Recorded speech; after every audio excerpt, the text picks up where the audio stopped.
মৌলিক ইবাদত ছাড়া বিশেষ কি ইবাদত আছে যা একজন মুসলিমকে আল্লাহর খুবই নিকটে নিয়ে যায়? নবী করিম সাল্লাল্লাহু আলাইহি সাল্লাম থেকে একটি হাদিস বর্ণিত হয়েছে। হাদিসটা হলো হাদিসে কুদসি, অর্থাৎ আল্লাহর ভাষ্য নবী সাল্লাল্লাহু আলাইহি সাল্লামের ভাষায়।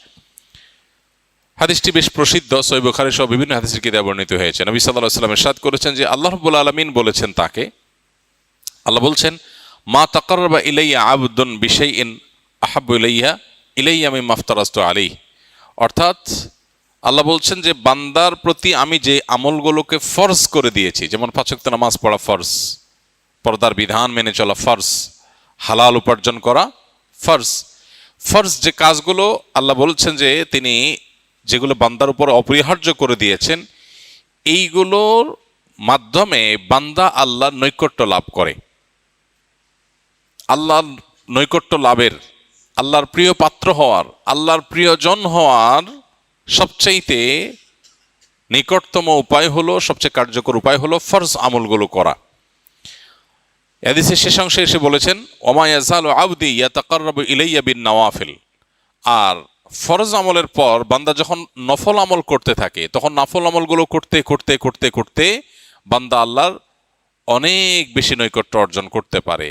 এমনকি এমন একটা পর্যায়ে হয়ে যায় যে তার চোখ, তার কান, তার সব অঙ্গ প্রত্যঙ্গ আল্লাহ দ্বারা নিয়ন্ত্রিত হয়, অর্থাৎ আল্লাহর হুকুমের বাইরে সে চলতে পারে না।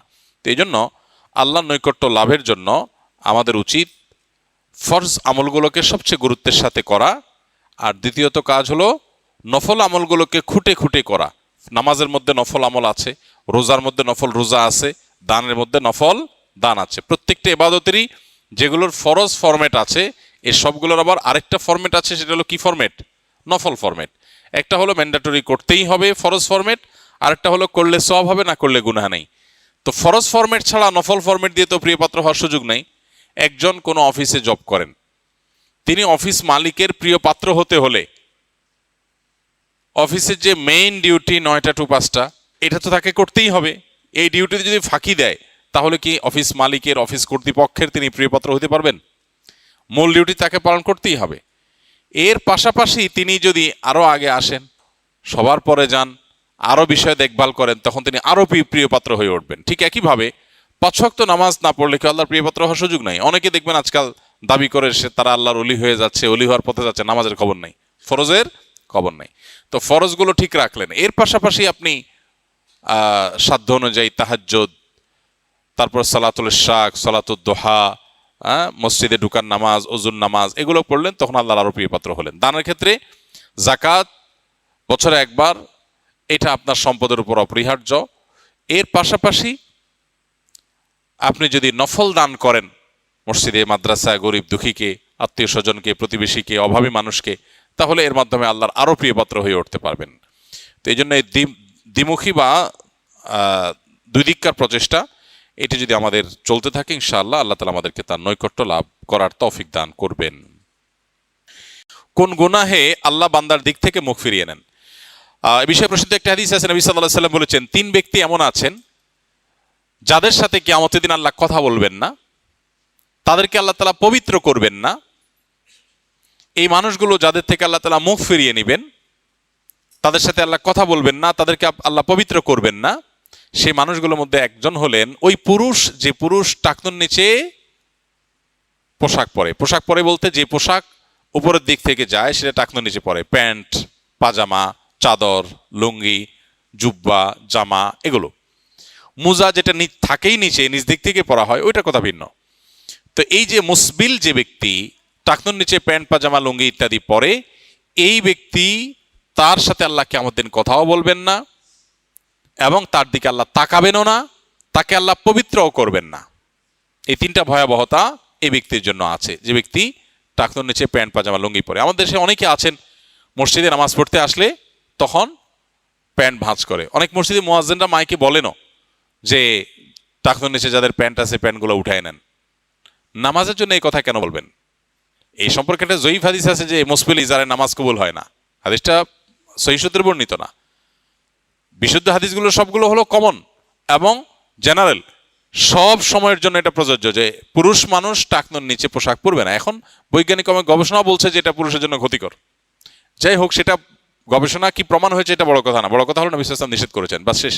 অতএব এই ব্যক্তি, যে ব্যক্তি টাকনুর নিচে প্যান্ট পাজামা লুঙ্গি জুব্বা ইত্যাদি পরে, এই ব্যক্তি থেকে আল্লাহ কিয়ামতের দিন মুখ ফিরিয়ে নেবেন। খুবই ভয়াবহ কথা। 2 নম্বর হলেন ওই ব্যক্তি যে ব্যক্তি কাউকে দান করে খোঁটা দেয়, অথবা যাকে দান করেছেন তাকে নানার কথা দিয়ে কষ্ট দেয়।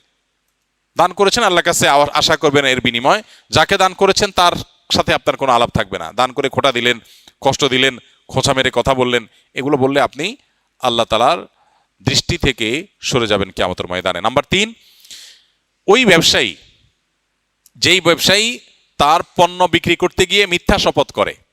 এখন তো ঘরে ঘরে ভাই আল্লাহর কিরা, এটা কিনা পড়ছে এত, ভাই কিনতেও পারে না এত টাকা দিয়া, ডাহা মিথ্যা কথা। তো এই ব্যবসায়ী যে তার পণ্য বিক্রি করার প্রয়োজনে মিথ্যা শপথ করে ক্রেতাদের সাথে, কাস্টমারের সাথে, তার দিকে আল্লাহ তাকাবেনও না, তাকে পবিত্র করবেন না, এবং কিয়ামতের দিন আল্লাহ রাব্বুল আলামিন তার সাথে কথাও বলবেন না। আল্লাহ আমাদেরকে এই সমস্ত বদগুণ, খারাপ গুণ থেকে, চরিত্র থেকে হেফাজত করার তৌফিক দান করুন। আমরা অনেক সময় হতাশ হয়ে যাই, আমাদের ইসলাহ খুব জরুরি হয়ে পড়ে, কিন্তু আমরা এমন আলেম বা পথ পাই না। আমাদের ইসলাহের বিষয়টা আমরা কিভাবে পেতে পারি? ভাই, আত্মশুদ্ধি বা নিজের সংশোধনের জন্য আল্লাহ নেককার বান্দা, ভালো মানুষ, মুত্তাকি পরহেজগার মানুষদের সোহবত, সাহচর্য, সান্নিধ্য, এর কোনো বিকল্প নেই। অতএব এই জায়গাটা আমাদের যেতে হবে। যেমন প্রশ্নে লিখেছেন যে ভালো মানুষ খুঁজে পান না, এটা কোনো কোনো ক্ষেত্রে শয়তানের ধোঁকা। ভালো মানুষ বলতে অনেক বড় নামকরা আলেম হইতে হবে এমন জরুরি না।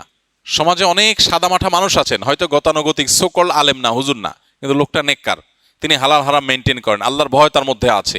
আপনি তার সান্নিধ্য নেবেন, তার সাহচর্য অবলম্বন করবেন, তার সাথে বন্ধুতা করবেন, দেখবেন আপনার ভিতরে সেই ভালো মানুষ হওয়ার প্রেরণা আপনি খুঁজে পাবেন। সান্নিধ্য মানুষকে ভালো হতে উৎসাহিত করে, এজন্য এই জিনিসটা অনেক বেশি গুরুত্বপূর্ণ। আমাদের এখন ফ্যামিলি, আমাদের বাচ্চা কাচ্চা, আমাদের নিজেদের ভালো পরিবেশ তাদের জন্য নিশ্চিত করা, এটা হলো আমাদের জন্য সবচেয়ে বড় চ্যালেঞ্জের বিষয়। এই জন্য এই যে আসুন্নাহ ফাউন্ডেশন মসজিদ কমপ্লেক্স, এটার আশপাশে আমরা চেষ্টা করছি একটা সোসাইটি ডেভেলপ করতে। আলহামদুলিল্লাহ, অনেকে এখানে আশেপাশে জমি কিনেছেন, শেয়ার নিয়েছেন। উদ্দেশ্য হচ্ছিল যে, এটা অলরেডি যদিও ক্লোজ হয়ে গেছে, কিন্তু এটার উদ্দেশ্যই হলো যে কিছু ভালো মানুষ থাকবে, একটা পরিবেশ তৈরি হবে, একে অন্যকে দেখে ভালো জিনিস শিখবে, উৎসাহিত হবে, যেটা আজ সোসাইটিতে সেভাবে নাই। একটা মিশ্র পরিবেশের মধ্যে আমরা বড় হচ্ছি, যার কারণে ভালোর পাশাপাশি মন্দ আমরা দুইটাই দেখে বড় হচ্ছি। ভালো দেখে যদি আমি 2 কদম আগাই, তো খারাপ দেখে 2 কদম আমাকে আবার পেছাতে হয়। তো সেজন্য নেককারদের সাহচর্য, এটাই হলো আমাদের আত্মশুদ্ধি বা ইসলাহের জন্য জরুরি বিষয়।